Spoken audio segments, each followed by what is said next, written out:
May pinapalambot ako dito. Bigay ni anak ko. Ako lang ito magluto kasi malilate na sila. Pakulaw natin. Pakuluan mo muna ang karne para malambot at siguradong luto. Ganyan.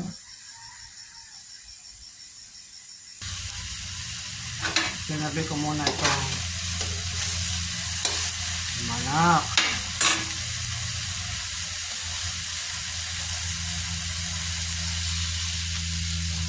Nilasa na yung manok na yan. Sabi ang mantika, may luluto pa. Lagyan na natin to. Sibuyas.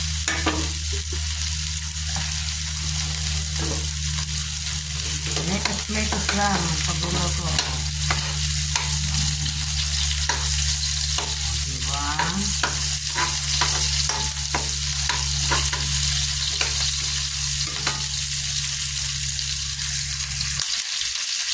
Tapos, lagyan na neto.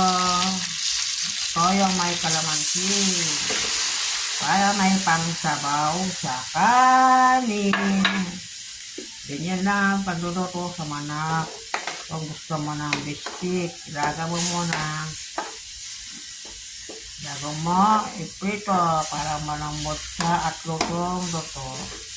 Pero na yung 3 kalamansi.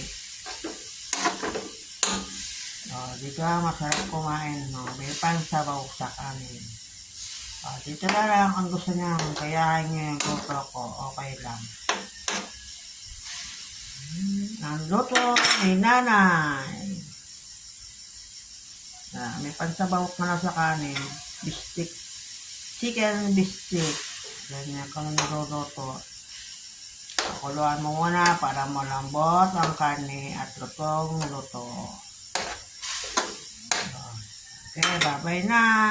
Ingat-ingat kayo lagi. Love you.